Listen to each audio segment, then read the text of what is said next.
पावसामुळे अनेक ठिकाणी शेतांमध्ये कापणी झालेली मक्याची कणसं पाण्यावर तरंगताना दिसली, तर काही शेतकऱ्यांनी कांदा रोपवाटिका तयार केल्या होत्या. त्यात पाणी साचल्यानं नुकसान वाढण्याची शक्यता आहे.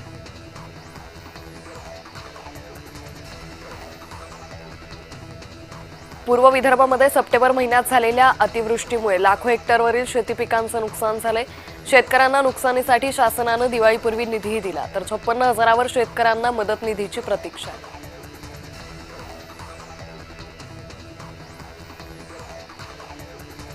केंद्रानं साखरेची किमान विक्री किंमत 4,300 रुपये क्विंटल करावी अशी मागणी विश्वासी अध्यक्ष मानसिंगराव नाईक यांनी केली आहे.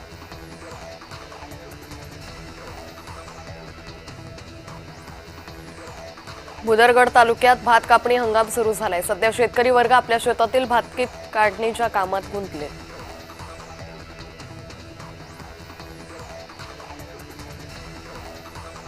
ठाण्यातील हनुमान मित्र मंडळानं यंदा राजगड किल्ल्याची भव्य प्रतिकृती साकारली. कोपरी पारशिवाडी परिसरात हा गड किल्ल्यांची प्रतिकृती साकारली असून या उपक्रमानं परिसरातील नागरिकांचं लक्ष वेधलं जातंय.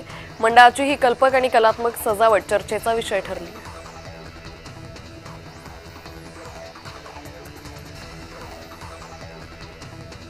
पिंपरी चिंचवडमध्ये पाईपलाईन फुटल्यानं लाखो लिटर पाण्याची नासाडी झाली आहे, ज्यामुळे नागरिकांमध्ये नाराजी पसरली आहे. ही घटना प्रशासनाच्या दुर्लक्षाकडे लक्ष वेधते.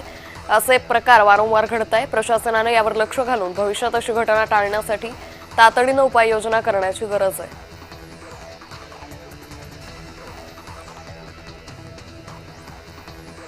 अरबी समुद्रात कमी दाबाचा पट्टा निर्माण झाल्यानं रायगड जिल्ह्यात जोरदार वाऱ्यासह पाऊस झालाय. खराब हवामानामुळे जंजिरा किल्ल्याकडे जाणारी जलवाहतूक बंद करण्यात आली. यामुळे पर्यटकांचा हिरमोड झाला. शिवाय इथल्या जलवाहतूक व्यावसायिकांनाही याचा मोठा फटका बसलाय.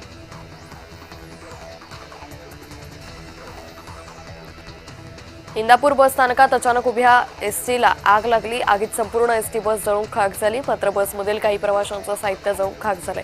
या एसटीमध्ये जवळपास 30 ते 40 प्रवासी होते. सुदैवानं कुणालाही इजा झाली नाही.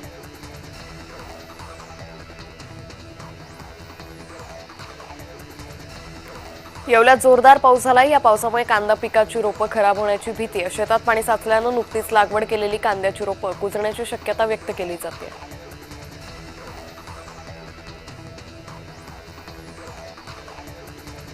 भारत 30 ऑक्टोबर ते 10 नोव्हेंबर या कालावधीत पश्चिम सीमेवर त्रिसेवा लष्करी सराव करणार आहे.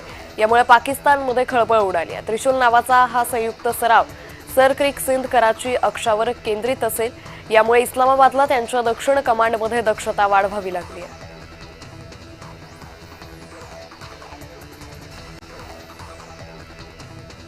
पॅरिसच्या लुव्र संग्रहालयात झालेल्या चोरी प्रकरणी पोलिसांनी 2 संशयितांना अटक केली आहे. चोरांनी 102 दशलक्ष डॉलर्सचे रत्न चोरली होती. टेलिग्रामचे सीईओ पावेल दुरोव यांनी चोरीचे दागिने खरेदी करून ते संग्रहालयाला परत दान करण्याची ऑफर दिली आहे.